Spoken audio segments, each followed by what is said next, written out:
I'm Molly McCollum. We are in Corpus Christi, which actually just got hit about 2.5 weeks ago by Tropical Storm Alberto. That was the first named storm of the season.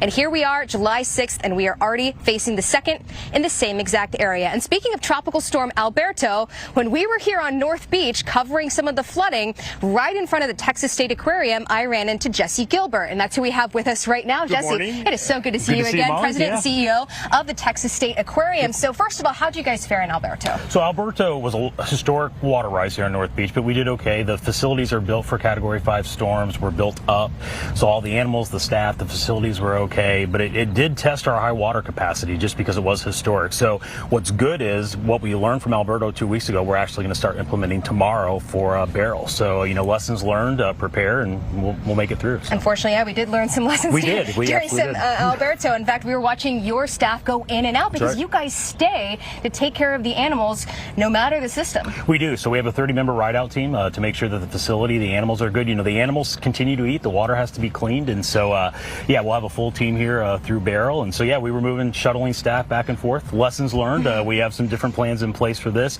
as well as some flood mitigation plans as well. So, Let's talk animals because, this is the holiday weekend. A little bit farther south here, South Padre Island, there were four shark attacks. There were, yeah. So 4 shark attacks in one day in Texas is rare. I've been here 21 years. I can count on one hand the number of times there's been shark and human interactions in Texas. So 4 times in one day is just astonishing. Now, you look at the water behind us in the bay. I mean, it is, could you ask for a more perfect day on North Beach? What should people be thinking about when it comes to marine life in a perfect kind of water day like this? Sure. So Texas has a lot of sharks in this water. I think that's one of the great things about being in Texas. We have a good habitat for those animals, and so we want to make sure that they're thriving. When you put people in the water with a large predator like that, you can have interactions like this. The sharks aren't hunting people. We're not on the menu for the sharks. So we tell people if you see a shark in the water, just back away slowly, go towards the beach, don't go out, and hopefully it'll move away, and you won't have any issues at all. We also suggest don't go out really dusk and dawn when they're hunting, and if you're fishing, don't have a string or a fish attached to you during dusk and dawn because you're just kind of attracting them to your leg area. It's like a beacon for them, right? That it is.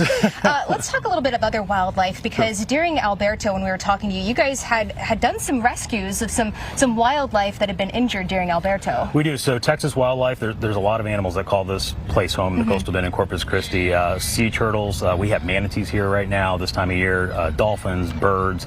So the wildlife rescue program at the aquarium is the leading program in the country, and so we're ready to help any animals that get in trouble. So in a storm like this, birds will just get exhausted. You'll see a lot of birds that are really more oceanic will start to fly into shore.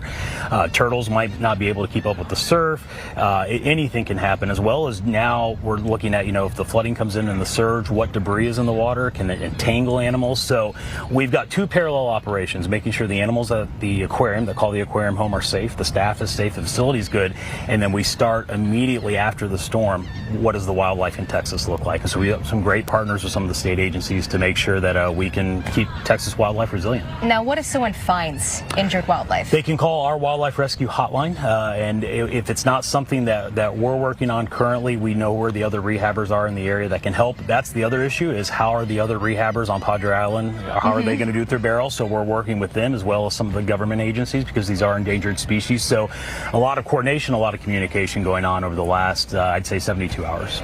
Now, you've been here in North Beach and Corpus Christi area for 21 years. 21 years. 21 years.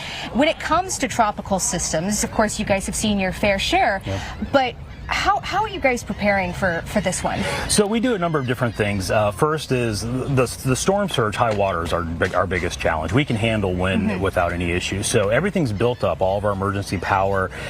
So we start to relocate animals that call the ground floor of the aquarium home just to bring them to higher ground. We start to secure pumps. We make sure that we have enough seawater and we have enough potable water, not only for the animals, but the teams that are there.